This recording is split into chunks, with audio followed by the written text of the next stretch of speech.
Alors, il y a un diplômé de l'EPFL qui a eu un impact dans la vie de plusieurs centaines de millions de personnes. Vous avez probablement le résultat de son travail au bout des doigts chaque jour. C'est aussi une personne qui s'est considérablement investie ces dernières années sur le campus pour soutenir la recherche, mais aussi les infrastructures du campus. Et il faut le dire très clairement, sans lui, il n'y aurait jamais eu le Rolex Learning Center. J'ai l'immense privilège d'accueillir sur scène le cofondateur de l'entreprise Logitech, Daniel Borel.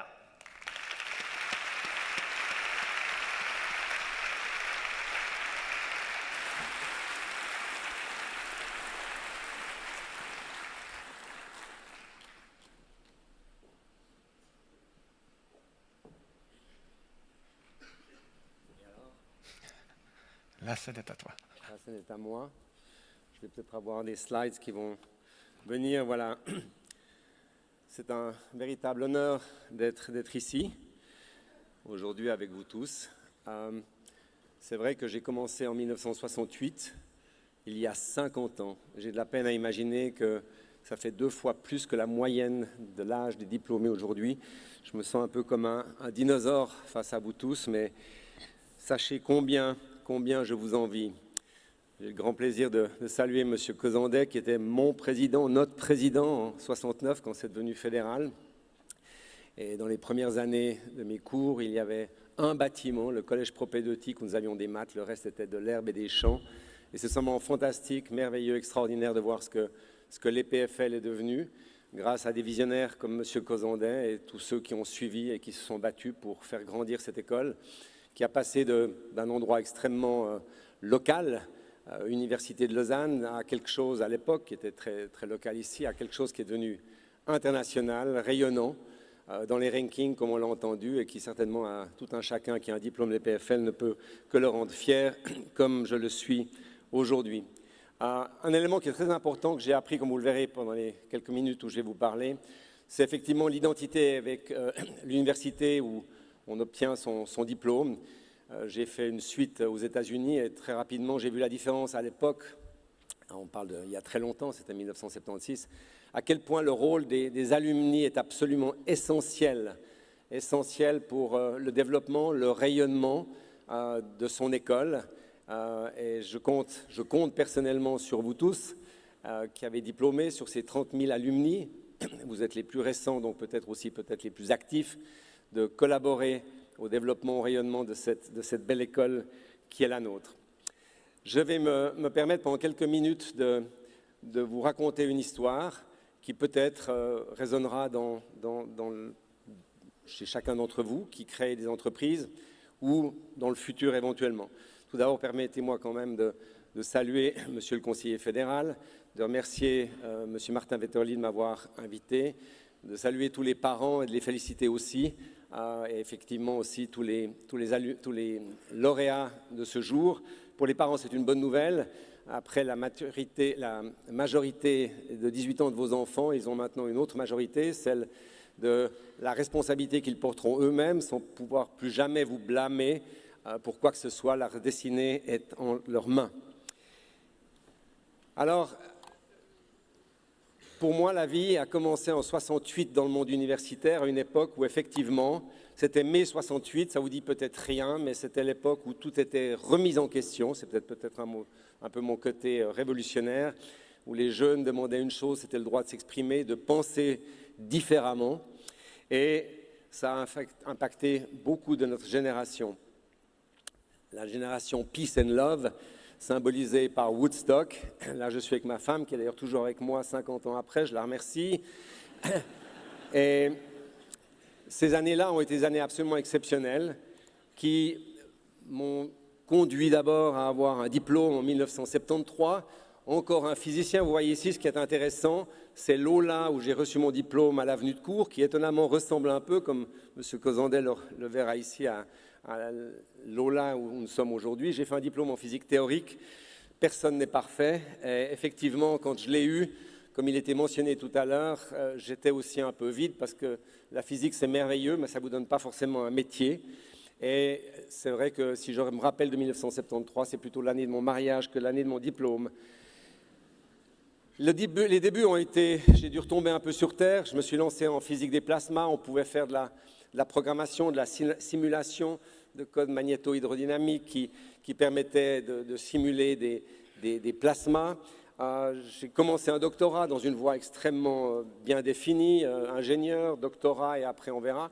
Quand tout d'un coup j'ai réalisé par mon professeur qui s'occupait de ma thèse que malheureusement les plasmas, énergie propre s'il en est, énergie qui effectivement devrait peut-être résoudre beaucoup de nos problèmes, eh bien, ça ne serait pas pour demain. À l'époque, il le prévoyait pour 1999, la fin du siècle. Ça faisait environ 25 ans depuis le moment où j'étais dans ce centre. Ça m'a semblé un tout petit peu lent. Et donc, j'ai décidé de changer complètement. De plus, j'avais un ami qui était parti aux États-Unis, avec qui j'avais étudié et qui me faisait rêver de tout ce qu'il faisait. Et ainsi, ces simulations d'ordinateur m'ont permis de faire une sorte de transition. J'ai tout abandonné. Comme Déborah l'a dit, parfois on est déstabilisé, on a quelque chose et puis on ne sait pas ce qu'on va vouloir en faire.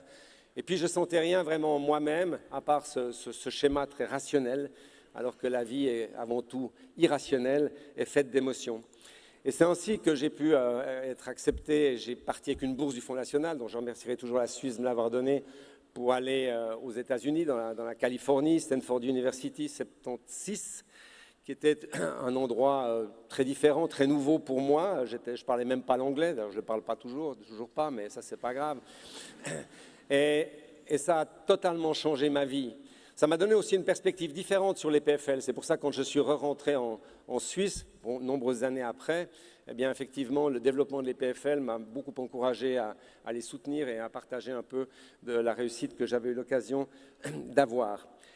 C'est là aussi que j'ai rencontré mon partenaire. On était beau et jeune, on est plus jeune. Merci. Et quand on a fini, j'avais une bourse pour une année à obtenir mon master en computer science. On s'est retrouvés les deux et on a dit qu'est-ce qu'on fait. Moi, normalement, je devais retourner en Europe. Je ne savais pas vraiment quoi y faire non plus. Lui, sa femme était postdoc chez IBM, donc elle pouvait soutenir un salaire. Ma femme était vétérinaire, on pouvait essayer de s'aider. Et donc, on a décidé de se lancer. Il faut dire que c'est peut-être une chance. Il faut de la chance dans la vie. Hein. Ça joue un rôle tellement important que cette Silicon Valley, eh bien, c'était l'endroit où on sentait les débuts d'une révolution, j'allais dire industrielle, ou plutôt une révolution digitale. C'était un sentiment unique. Il y avait Apple Computer en 76 qui s'est créé, il y avait Microsoft un peu plus au nord, il y avait Hewlett-Packard qui avant ça avait démarré leur société. Tous les professeurs, tous les assistants, tous les étudiants, en dehors des cours, étaient en éveil permanent jour et nuit pour chercher la prochaine pépite technologique. C'était un peu comme la ruée vers l'or. Et vous avez un bouillonnement, et mon ami et moi, on ne savait pas vraiment très bien que faire là-dedans, mais on savait une chose, we wanted to belong, on voulait avoir un sens d'appartenance, on voulait faire partie de ce qui allait révolutionner ou changer le monde. Et c'est là qu'est venu un élément extraordinaire de mes études quand même très rationnelles, où tout d'un coup, l'émotionnel de cette passion qui grandit en vous. Vous savez, c'est un peu comme quand vous tombez amoureux, vous ne tombez pas amoureux en lisant un CV, où vous mettez « ah oui, il y a ça, il y a ça, il y a ça ». Non, c'est irrationnel. Et cette passion, eh bien, elle a grandi chez moi et depuis cette année 1977, eh bien, j'ai jamais arrêté non seulement d'être heureux, de découvrir un monde, pas toujours facile, comme Déborah l'a dit tout à l'heure, hein, il y a les hauts, il y a les bas, il y a les engagements, ça c'est bien, il y a les licenciements, mais au bout du compte, c'est une aventure unique et certainement que entre s'engager dans une grande entreprise, qui est peut-être très bien et le créer soi-même, c'est deux mondes à part. Et ce qui est intéressant, c'est quand vous créez votre société, même si vous faites faillite, oh le mot est affreux, dans notre belle Suisse où l'échec n'est pas forcément toujours accepté, c'est que moi je me suis toujours dit, et on a failli faire 3 fois faillite, c'est que si on faisait faillite, tout ce que j'avais appris, tout ce que j'avais vécu, ça avait une telle valeur, personne ne pourrait pas me le prendre. Et donc c'est ainsi qu'on s'est mis dans ce petit bâtiment. La photo a été prise plus récemment. Et il y a 4 sociétés qui sont installées au 165 University Avenue à Palo Alto, à Californie, dans l'allée qui mène au campus de Stanford University. Et ce bâtiment, alors je vais juste vous dire 2 histoires sur ce bâtiment. Il y avait un magasin de bicyclettes en bas, qui est toujours présent. Et puis, la personne qui possédait ce bâtiment, c'était un un Iranien qui avait échappé à la révolution en Iran dans les années 70. Il vendait au bout de la rue de l'Université Avenue des tapis. Et puis, il avait acheté ce bâtiment, je pensais que l'argent qu'il avait rapatrié. Et ce bâtiment est devenu célèbre. Si vous allez sur Google, vous verrez 165 University Avenue. Il y avait Busy. Alors Busy, il n'est pas parti de ce qui est mentionné, c'était, voulait dire Borel Zappacosta. On avait loué un petit bureau de 10 mètres carrés, on a commencé avec mon partenaire. Et puis, après une longue aventure, est arrivé Logitech, qui aurait dû s'appeler Softtech pour Software Technology. On était des ingénieurs software. Elle s'appelle Logiciel Technology, c'est la version française. Mais ce qui est intéressant, c'est que la personne ne vous louait pas les bureaux en tant que tels. Il vous demandait des actions de votre société en échange. Et il a fait fortune. Parce qu'il l'a fait pour Google, il l'a fait pour PayPal et il l'a fait pour Logitech. Voilà, ça c'était la petite histoire. Alors nous avons créé en Suisse, ça c'est la version vaudoise du Garage californien, une ferme dans l'état de Vaud. Comme je dis toujours, c'était à Apple, c'est là qu'on a signé notre premier contrat avec Apple Computer pour faire leur souris. C'est aussi la raison pour laquelle ma maman a toujours cru que j'étais le fondateur d'Apple Computer, mais ça c'est autre chose.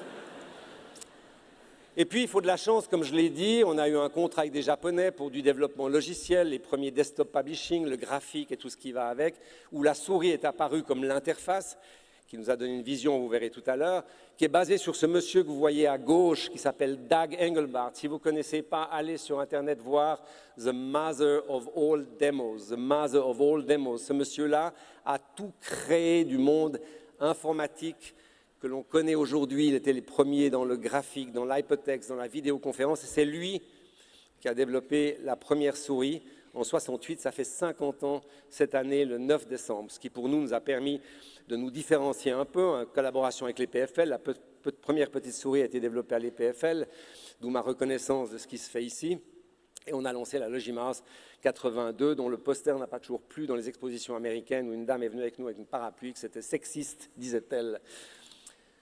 Notre vision qui est venue de là, l'interface, eh bien oui, ça semble rien, mais effectivement l'interface homme-machine, ce dessin nous a été prêté par Dag Engelbart lui-même, qui en fait, est, pour nous, on n'est pas Intel Inside, on est Logitech Outside. D'ailleurs, on a failli se faire acquérir par Intel à un moment donné. Heureusement, ça ne s'est pas passé, on n'existerait plus aujourd'hui, après les crises de l'an 2000. Et puis, on a bientôt 2 milliards de souris, donc c'est beaucoup. C'est notre chance aussi, c'est un produit qui a marché. C'est rare d'avoir des technologies qui durent aussi longtemps dans la durée. Mais, comme disait notre ami Walt Disney, « If you can dream it, you can make it ». Quand vous avez un rêve qui se réalise, il faut le produire. Je n'avais jamais produit un produit de ma vie. Un ingénieur software n'est pas connu pour faire ni du hardware, ni de la fabrication. Et pourtant, on s'y est lancé. Je vous raconterai un peu comment après. Alors ça, c'est à Taïwan, en 1986, 5 ans après la création. J'ai mis BVC pour ne pas oublier, parce que ça, c'était une banque qui était la banque vaudoise de crédit. Vous ne la connaissez pas, parce qu'elle a fait faillite, non pas parce qu'elle m'a prêté 200 000 $ pour créer Logitech Taïwan, on leur a remboursé, mais elle a été instrumentale, non seulement pour nous permettre de créer cette société ou de racheter ce bâtiment, mais en plus de ça, parce qu'aussi on a obtenu, sans venture capital, pour un capital action de 50 000 francs, 1 million de crédits. C'est peut-être pour ça qu'ils ont eu des problèmes après, mais nous, on a remboursé, donc ce n'était pas à cause de nous. Et donc, on a découvert Taïwan. Une autre chance, on était les premiers quasiment à aller développer nos produits ou produire tout ce qui se faisait là-bas. Et là, vous nous voyez encore une fois, jeune et beau, et on est plus jeune. Par contre, le succès n'est jamais acquis, et c'est vrai qu'il y a des crises. Et dans les crises, comme diraient les Chinois, Weiji, il y a des risques et il y a des opportunités. Alors, les banquiers souvent sont concentrés sur les risques, comme j'ai pu le voir au moment de cette crise qui nous a affectés, parce que j'avais le tapis rouge avant, après, j'avais plus de tapis du tout. Et puis, il y a les opportunités. Et comme vous êtes jeune, vous avez l'avantage d'être jeune, les crises, c'est toujours une opportunité. C'est une opportunité de trouver les opportunités. Et c'est vrai que quand on est jeune, on est large d'esprit et étroit de taille. Alors évidemment, quand on vieillit, ça change, c'est à l'envers. Mais c'est vrai aussi que cette crise, qui est une crise de l'informatique, puisque le prix des produits a été divisé par 3, les Taïwanais ont envahi le marché, enfin c'était dramatique.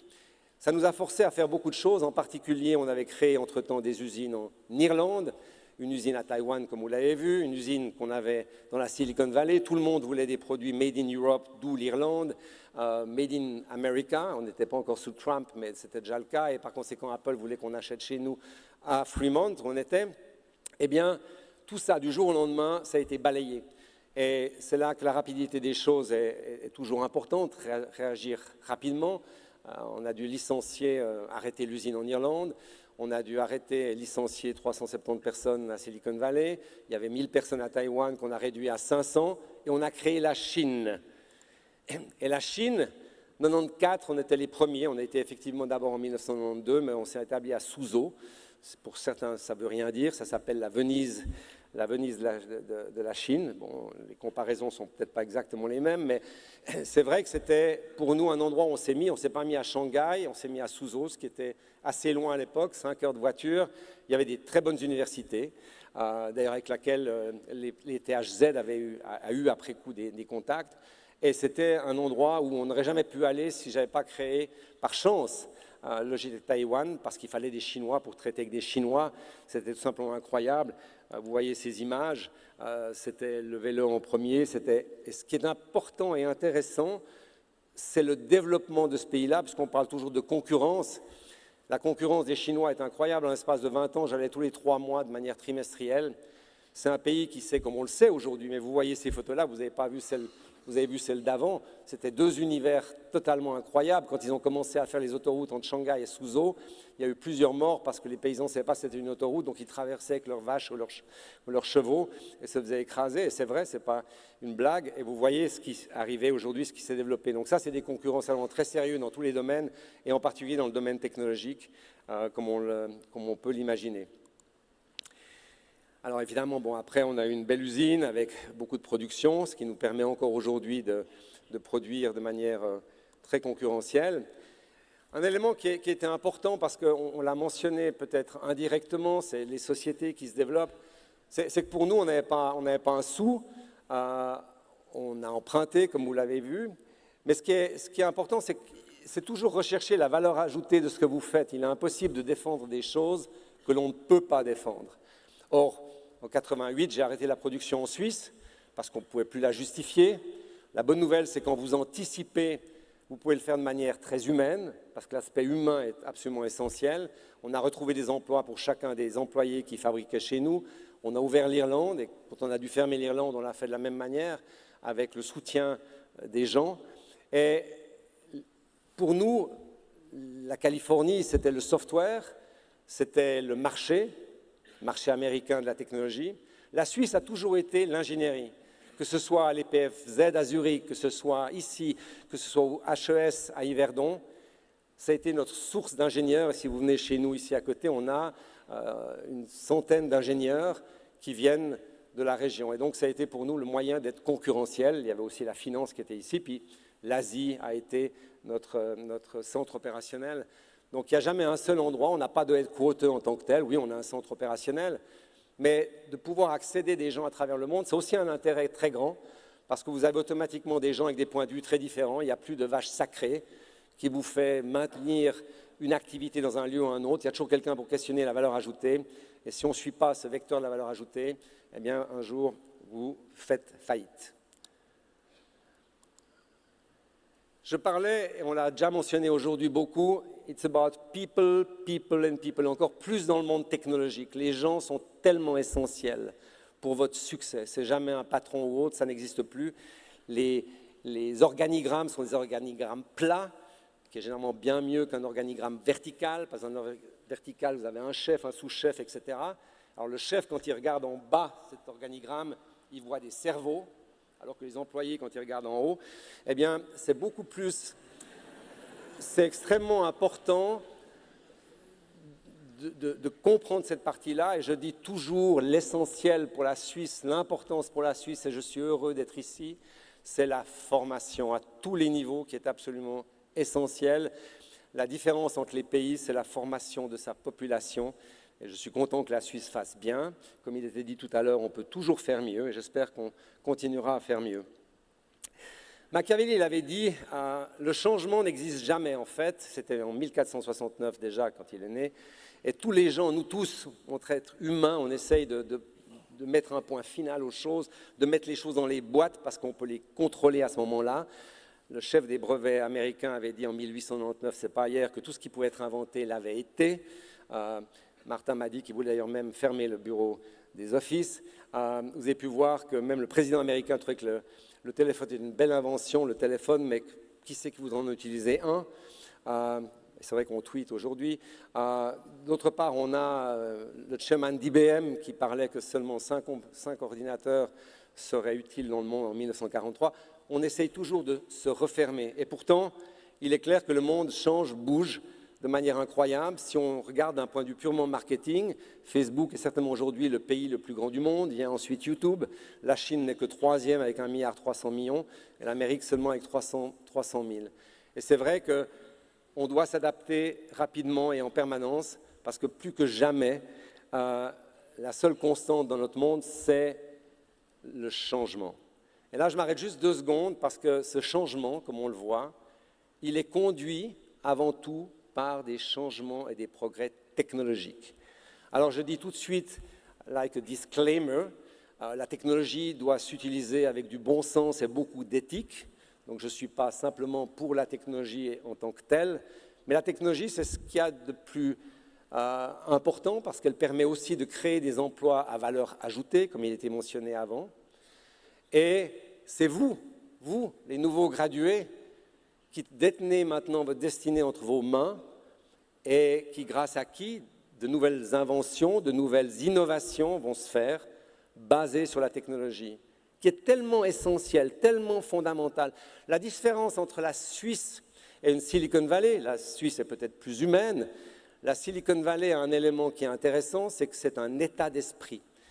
La technologie est absorbée, la technologie est faite par des ingénieurs et l'ingénieur à Silicon Valley est roi, est traité comme tel. Larry Page ou bien Sergey, les fondateurs de Google qui venaient de Stanford. Si vous prenez Jeff Bezos, Amazon, sont tous des ingénieurs. C'est eux qui ont créé de cette valeur ajoutée que l'on trouve aujourd'hui.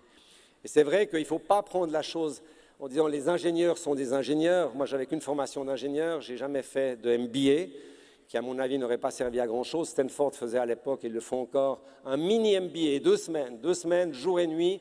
Vous êtes enfermés comme dans un camp militaire, vous vous levez à 6 heures, vous couchez à minuit, vous travaillez en groupe, et c'est là que tout ce qui me manquait était la connaissance de la fabrication, de la finance, du marketing et autres. Vous savez, quand vous avez envie d'apprendre, vous absorbez ça comme une éponge. Donc, si vous ne l'avez pas, n'ayez crainte. Je pense qu'avec votre passion que vous aurez pour votre métier, pour votre start-up, vous l'apprendrez très rapidement, comme, semble-t-il, Déborah l'a fait. Mais alors, si cette technologie qui vous donne la puissance aujourd'hui, ou le fait, comme disait Martin, le monde est à vos pieds, la planète entre vos mains, est si importante, j'ai quand même une question très grande. Et là, je m'adresse à notre Berne fédéral en disant, mais alors à ce moment-là, pourquoi le salaire des présidents des EPF, qui détiennent en leurs mains le futur du pays, qui détiennent en leurs mains le renouveau du paysage industriel de la Suisse, qui ont en leurs mains le niveau de vie que la Suisse aura demain, pourquoi est-ce que leur salaire est moins de la moitié que le salaire du directeur des PTT ou des CFF? Ça, c'est une chose que je ne comprendrai jamais.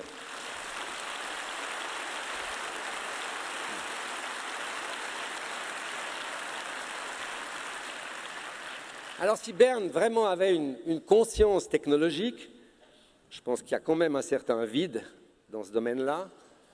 Pourquoi est-ce qu'ils ne font pas une simple réflexion?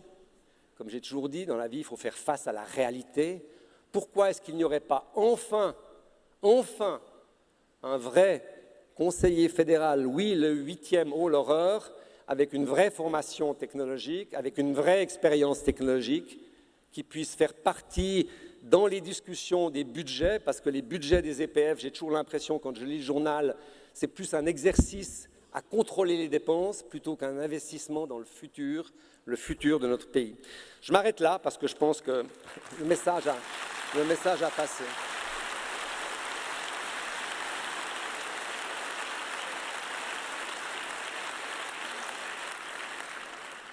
Alors, comme le monde va vite, il faut anticiper. Il ne faut pas attendre trop longtemps, parce que sinon, ça sera grave. C'est juste un petit clin d'œil. Et puis, ce qui a été dit tout à l'heure, et de nouveau, je ne reviens pas vers vous, Déborah, je ne vous connaissais pas il y a encore quelques minutes, mais c'est vrai qu'il y a une chose dans la vie qui est importante, et peut-être qu'on l'a moins en Suisse, peut-être par certaines de nos racines, c'est la possibilité de rêver. Et rêver, c'est tellement important. C'est la passion, c'est vivre une passion. Et vous, les jeunes gradués, plus que n'importe quoi, cherchez votre passion. Soyez vrai par rapport à vous-même. Be true to yourself. C'est tellement important de la trouver parce que là, votre vie va changer. Vous vous lèverez le matin, vous n'attendrez pas le moment de vous lever le matin et de faire ce qui vous plaît, de créer une entreprise. Et encore une fois, faire faillite, c'est tout à fait possible et ce n'est pas grave. Ce qui est mentionné là aussi est essentiel. Try and fail, but never fail to try. Comme disait Steve Jobs, stay hungry, stay foolish. Prenez des risques, soyez ambitieux, essayez encore et encore, et c'est tellement plus beau que d'avoir quelque chose qui se ferme. J'ai lu l'autre jour dans le journal que, semble-t-il, une des priorités des jeunes entre 16 et 25 ans en Suisse, c'était de savoir quel serait leur AVS à leur retraite. Évidemment, j'ai cru à une mauvaise plaisanterie, mais il paraît que ce n'était pas vrai. Et puis, n'abandonnez jamais. Soyez humble, mais ambitieux. Humble, mais ambitieux. Humble pour apprendre, ambitieux pour gagner. Mais ne soyez jamais arrogant. Pour moi, l'exemple de l'arrogance, c'était Nokia, qui a disparu, alors que iPhone a conquis le monde. Alors maintenant, c'est à vous. Go run, it's your turn. Prenez votre destinée entre vos mains. Soyez bullish, go for it. Et sincèrement, vous félicite encore beaucoup. Vous souhaite beaucoup de succès et n'hésitez pas à changer de voie quand vous ne la sentez pas. Logitech vous offrira de sa marque Jaybird pour vous accompagner dans cette course. Vous aurez tous chacun 1043 oreillettes sans fil. Et puis, là, je tire réellement ma révérence et je soutiendrai cette campagne des 50 ans et j'espère que vous aussi. Mais là aussi, j'arrive au bout, donc c'est un passage de témoin. Vous commencez, moi je termine. Et alors, si vous demandez ce qu'un dinosaure, s'il a encore des rêves, eh bien oui, il a des rêves. J'ai aussi anticipé. Basé sur la technologie, j'ai construit un bateau pour faire le tour du monde. J'ai effectivement eu l'occasion de faire le tour du monde à 33 000 pieds d'altitude, trop de fois. Je voulais le voir tranquillement depuis en bas. Alors, c'est ce que j'ai fait, un autre rêve. Et il y a une vie aussi après la retraite. Et je vous souhaite tous mes vœux, mais pour l'instant, soyez certains, je compte sur vous, même si vous ne pouvez pas compter sur moi.